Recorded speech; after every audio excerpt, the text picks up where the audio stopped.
petraka bata sy mama tsy hevitsy mionika aizara volay sanasa ondra zay azo mareraka katambony de teko raha vo mikorabaka de feko raha mitady itivitra elako raha ohatratako ny orony de peko raha mitady ato raha de tsy meko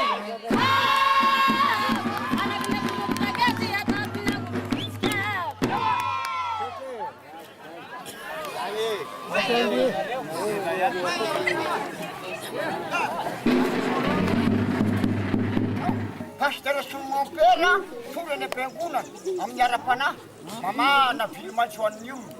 Kira malagasy toa am'izao fotoana zao entin'ny coopérative efa mitoriny akalamanjany eny, mamana amin'olo manararana roso rano-tsiramamy hoan'ny vahoaka. Fananarany ty. Ka raha ohatra ireo ka mandray ateny dia manao hoe zanakao anarana fa tsy zay tsy azonao ianarana. Tsy maintsy alefa ihany ny teny. Satria dia vovo mangarinina manko tsy valambalana sao manisy maniry aminareo ihany. Fa ny andohanao reo iaman-drenireo. Ora mangajerenavana reo sady tsy mahafoenareo isan-taona. Sika ny tonga atraiza sakaiza. Vezivezeny atraiza. Na volana any dia tsy nilalainy. Satria zanaka tena solofony ainy. Zany ianao raha sendra marisa. Misy kory madisadisa. Ny ainy mila ho afaka aloha. Satria zany zava-mangitsy tompo. Afaky niady isakaiza. Efa lehibe nao ny zazany tinaiza. Asaola ny valibabeny. Fa sa tena osanao mielaela. Tsy tsara aminao raha be andro andro. Kana tifiky ilay tamboany. Anao matimaso rao voambileny. Zay velony ratsy sy namany tena. Mba eritrerety ny eritreretra. So efa maty izy vomodinitseta.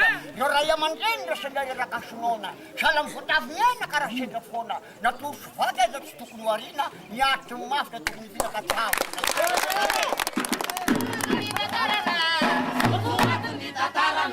Teny manazara sy reny satria zay nateraka iaina dia tsy maintsy manam-pendohana iabo raha maraza ny vazaha nefa tsy any-gasy velively sika tena gasy pirisa fa simbo zay ny mendohana malagasy teraka taloha dia mivavaka sy politika le fiamona ny vavahany efitsika emy maso katolika saingy tsy nataony ambany zavatra razana iandriananahary isaky no misy atao mipetsarony Andriamanitra sy razanay karaha misy tsy salama petsabony rano sy amin'ny rafitra azy dia manataka mba mora ialako mieretina azy tonitazo miaraka amin'izany dia misotro avy dia matanjaka salama matazanona reo mivavaka masirasira lazaina fa tsy misy asiny eo razana sy nefa simba lazaina fa mpanompo savy anao raha manazy le anao